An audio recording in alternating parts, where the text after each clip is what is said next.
എപ്പിസോഡിൽ ഒരുപാട് സംഭവങ്ങൾ നടന്നിട്ടുണ്ട്. അപ്പോൾ അതിൽ ഫസ്റ്റ് വൺ എന്താണെന്ന് വെച്ച് കഴിഞ്ഞാൽ, ഫസ്റ്റ് വൺ അല്ല, മെയിൻ ആയിട്ടുള്ള സംഭവം എന്താണെന്ന് വെച്ച് കഴിഞ്ഞാൽ മിഡ് വീക്ക് എവിക്ഷനെ പറ്റി. അതായത് മിഡ് വീക്ക് എവിക്ഷൻ എന്നുള്ളതല്ല, മിഡ് വീക്ക് സസ്പെൻഷൻ ആണ്. അതായത് ഈ ടാസ്കിൽ ജയിക്കാത്ത രണ്ടുപേരെ, അതായത് ടാസ്കിൽ ഏറ്റവും മോശം പ്രകടനം കാഴ്ചവെക്കുന്ന രണ്ടുപേരെ ഡെഡ് സോണിൽ പാർപ്പിക്കും. ഏകാന്തവാസമായിരിക്കും, ക്യാമറയോ വോയിസോ അങ്ങനെ ഒന്നും തന്നെ ഇല്ലാതെ ഏകാന്തവാസത്തിൽ താമസിപ്പിക്കും എന്നാണ് പറഞ്ഞിരിക്കുന്നത്. അത് എത്ര ദിവസം, എങ്ങനെയാണ്, പിന്നെ അവർ ഹൗസിന്റെ ഉള്ളിൽ വരും എന്നാണ് തോന്നുന്നത്. കാരണം സസ്പെൻഷൻ എന്നല്ലേ പറഞ്ഞിട്ടുള്ളത്. അപ്പൊ എന്താണ് അതിന്റെ സംഭവങ്ങൾ ഒന്നും അറിയത്തില്ല. ഇത്ര മാത്രമേ ബിഗ് ബോസ് പറഞ്ഞിട്ടുള്ളൂ. അപ്പൊ എന്തായാലും നമുക്ക് ബാക്കി വിശേഷങ്ങൾ വീഡിയോ കണ്ടിട്ട് പറയാം. അനീഷ് കിച്ചൺ ടീമിലാണ്, എല്ലാവർക്കും അറിയാലോ. അതിൽ നല്ലോണം ചൊറിയുന്നുണ്ടെന്ന് പറയാനും പറ്റത്തില്ല. കാരണം എന്ന് വെച്ചാൽ ചൊറിയാൻ പിന്നെ പുള്ളിക്കാരനെ അറിഞ്ഞൂടല്ലോ.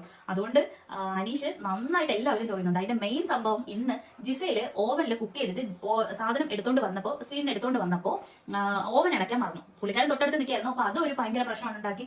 നിങ്ങൾ എന്താണ് ഓവൻ അടയ്ക്കാത്തതെന്ന് പറഞ്ഞിട്ട് ഭയങ്കര പ്രശ്നം ഉണ്ടാക്കി. അപ്പൊ അത് ഉടനെ സരിക ഏറ്റെടുത്തിട്ട്, സരിക അതെന്താണ് നിങ്ങൾക്ക് അടച്ചാ പോലെ എന്ന് പറഞ്ഞു. അപ്പൊ അനീഷ് പറഞ്ഞു, ഞങ്ങളുടെ കിച്ചൺ ടീമിൽ ഞങ്ങൾ പലതും സംസാരിക്കാൻ നിങ്ങൾക്ക് എന്താ എന്ന് പറഞ്ഞിട്ട് അവരുടെ കൂടെ അടി. പിന്നെ സരികയെ പിന്തുണച്ചുകൊണ്ട് ബാക്കി എല്ലാവരും, ഷാനവാസ്, അപ്പാനി, അങ്ങനെ കുറെ ആൾക്കാർ. ഇത്രയും പ്രശ്നങ്ങൾ അവിടെ ഉണ്ടായത് ജിസയിൽ കാരണമാണെങ്കിലും ജിസയിൽ ഒന്നും അറിയാതെ ഇങ്ങനെ ഒന്നും അങ്ങോട്ടോ ഇങ്ങോട്ടോ ഒന്നും കൂട്ടുപിടിക്കാതെ എന്താണ് അവർ ചെയ്തുകൊണ്ടിരിക്കുന്നത് അതേ ജോലി അങ്ങനെ തന്നെ തുടർന്നുകൊണ്ടിരുന്നു. ഇതിനിടയ്ക്ക് ബിന്നി അനീഷിനോട് ചെന്നിട്ട് പറഞ്ഞു, ഈ വഴക്കെല്ലാം ഇങ്ങനെ ഭയങ്കരമായിട്ട് നടന്നുകൊണ്ടിരിക്കുകയാണ്. അതിനിടയ്ക്ക് ബിന്നി അനീഷിനോട് ചെന്നിട്ട് പറയാണ്, എനിക്ക് വിശക്കുന്നെന്ന് പറഞ്ഞു. അപ്പൊ അനീഷ് പറഞ്ഞു, പോയി വായു ഭക്ഷിച്ചു എന്ന് പറഞ്ഞു.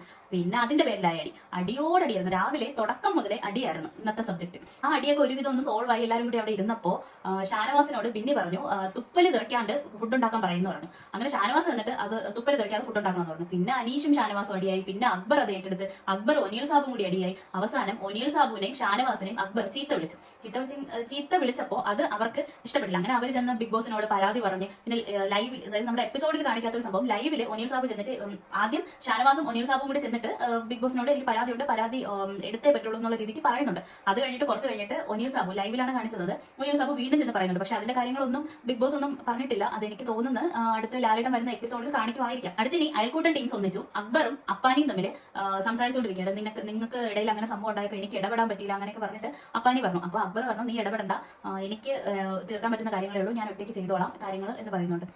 ഇതിനൊക്കെയല്ലേ അയൽക്കൂട്ടൻ ടീംസ് എന്ന് പറയുന്നത്. പിന്നെ ലാലേട്ടൻ പറഞ്ഞതും ഇതല്ലേ, അയൽക്കൂട്ടൻ ടീംസ് വേണ്ടാന്നല്ലേ ആ പ്രൊമോയിൽ ഇട്ടത്. എന്നിട്ട് വീണ്ടും ഇവർ എന്തിനാണ് അയൽക്കൂട്ടം കൂടുന്നതെന്ന് മനസ്സിലാവുന്നില്ല. ജിസയിൽ ഇപ്പോഴും റൂള് തെറ്റിക്കുന്നുണ്ട്. ബിഗ് ബോസ് കൊടുക്കുന്ന ഡ്രസ്സോ കാര്യങ്ങളോ അല്ല ഇടുന്നത്. അപ്പോൾ അതിനിടയ്ക്ക് വെച്ചിട്ട് ജിസയിലിനോട് ബിഗ് ബോസ് പറഞ്ഞു, നിങ്ങൾ റൂള് തെറ്റിക്കുന്നുണ്ട്, അപ്പൊ നിങ്ങൾ ഞാൻ തന്ന ഡ്രസ്സുകളല്ല നിങ്ങൾ ധരിക്കുന്നതെന്ന് പറഞ്ഞപ്പോൾ ജിസയിൽ പറഞ്ഞത്, ഞാൻ ഇട്ടുന്ന ഡ്രസ്സ് കീറിപ്പോയി, അതുകൊണ്ട് ബിഗ് ബോസ് തന്നെ തന്ന ഒരു ഡ്രസ്സാണ് ഇട്ടേക്കുന്നത്. അപ്പോൾ അല്ലാന്ന് ബിഗ് ബോസ് പറയുന്നുണ്ട്. എന്താണ് അതിന്റെ യഥാർത്ഥ സംഭവം അറിയില്ല.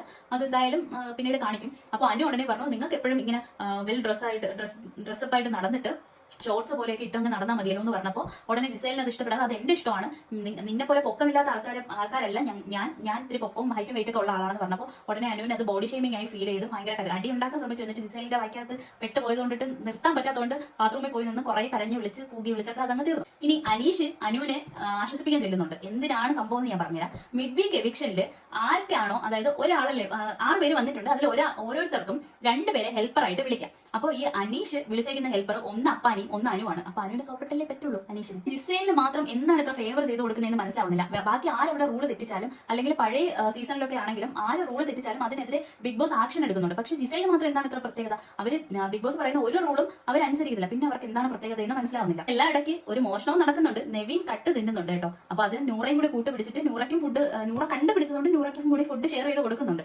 മിഡ് വീക്ക് സസ്പെൻഷൻ ടാസ്കില് അതായത് കണ്ടസ്റ്റൻസിൽ അതിലുള്ള ആളിന് 6 പേരുണ്ടല്ലോ, അതിലുള്ള ആളിന് യഥാർത്ഥത്തിൽ പോയി ടാസ്ക് അറ്റൻഡ് ചെയ്യാൻ പറ്റില്ല. ഹെൽപ്പർ 2 പേരില്ല, ആ ഹെൽപ്പർക്ക് മാത്രമേ ടാസ്ക് അറ്റൻഡ് ചെയ്യാൻ പറ്റുള്ളൂ. അപ്പൊ ഇന്ന് കോയിൻ വേട്ട എന്ന് പറയുന്ന ടാസ്കാണ് ഉണ്ടായിരുന്നത്. അതിൽ ഓരോരുത്തരും അവരവരുടെ ഹെൽപ്പറിനെ കണ്ടുപിടിച്ചല്ലോ. അപ്പം ഓരോരുത്തരും പോയി ചെയ്യുന്നുണ്ട്. അപ്പോൾ പെട്ടി തുറന്നിട്ട് പൂട്ടല്ല, എന്തൊക്കെയാണോ സാധനങ്ങൾ, അതായത് കോയിൻ വേട്ട എന്ന് പറയുമ്പോൾ കുറച്ച് ചെളി കൊടുത്തിട്ടുണ്ട്, അതിനകത്ത് കോയിൻസ് ഇട്ടിട്ടുണ്ട്, അത് പോയി പറക്കുക. അപ്പൊ അതിന് മുന്നേ ഒരു പെട്ടി വെച്ചിട്ടുണ്ട്. ആ പെട്ടിയുടെ ലോക്ക് തുറന്നിട്ട് അതിനകത്തുനിന്ന് കണ്ണാടിയും പിന്നെ കയ്യിലും കാലിലൊക്കെ വെക്കുന്ന പേഡ് വെച്ചിട്ട് വേണം അതിലിറങ്ങാൻ വേണ്ടിയിട്ട്. അതില് ബാക്കി എല്ലാവരും പെട്ടെന്ന് തന്നെ പോകുന്നുണ്ട്. പക്ഷെ അനുവും അപ്പാനിയാണ് അനീഷിന്റെ ഹെൽപ്പർ.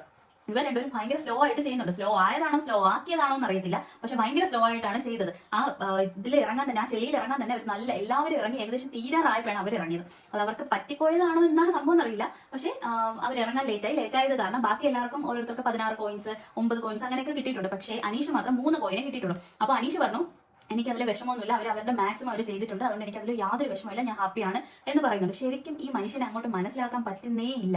എന്താണ് ഈ പുള്ളിക്കാരന്റെ മനസ്സിലെന്ന് നമുക്ക് മനസ്സിലാക്കാനേ പറ്റില്ല. ചില നേരത്ത് നെഗറ്റീവ് ആണെന്ന് തോന്നും, ചില നേരത്ത് പോസിറ്റീവ് ആണെന്ന് തോന്നും. എന്താണ് സംഭവം എന്ന് നമുക്ക് ഇനി പോകെ പോകെ അറിയാം. പക്ഷെ എന്തായാലും പുള്ളിക്കാരന് നല്ല ഫാൻസ് ഉണ്ട്, നല്ല ഒട്ട് കിട്ടാനും നല്ല ചാൻസ് ഉണ്ട്. കാരണം പുള്ളിക്കാരൻ എന്തായാലും ഏകദേശം കുറെ നിൽക്കാൻ സാധ്യത ഉണ്ട്. സെപ്റ്റിക് ടാങ്ക് ഇഷ്യൂ ഇല്ലേ, അത് ഇതുവരെ തീർന്നിട്ടില്ല. ശാരികയും രേണുവും തമ്മിൽ ഇന്നും സംസാരിച്ചു. ശാരിക നന്നായിട്ട് ഇങ്ങനെ മൂട്ടി കൊടുക്കുന്നുണ്ട്. നീ അങ്ങനെ മൂട്ടി കൊടുക്കുന്ന ഒരു മോട്ടിവേഷൻ പോലെ ഇങ്ങനെ പറയുന്നുണ്ട്. നീ അങ്ങനെ എന്താണ്, നീ എല്ലാവരും റെപ്രസെന്റ് ചെയ്ത് വന്നതാണ്, വിധവകളെ, ഒറ്റയ്ക്ക് താമസിക്കുന്ന ആൾക്കാരെയൊക്കെ റെപ്രസെന്റ് ചെയ്ത് വന്നതാണ്, അപ്പൊ നീ തളരാൻ പാടില്ല, അങ്ങനെയൊക്കെ പറയുന്നുണ്ട്. പിന്നെ അക്ബർ ചെന്നിട്ട് ഒരുപാട്, നമുക്ക് അതൊന്നും എപ്പിസോഡിൽ കാണിക്കുന്നില്ല, അക്ബർ ചെന്നിട്ട് രേണുവിനെ ഒരുപാട് ഇങ്ങനെ കൺവിൻസ് ചെയ്യാൻ ശ്രമിക്കും, പാട്ട് പാടുന്നു, എല്ലാം ചെയ്യുന്നുണ്ട്.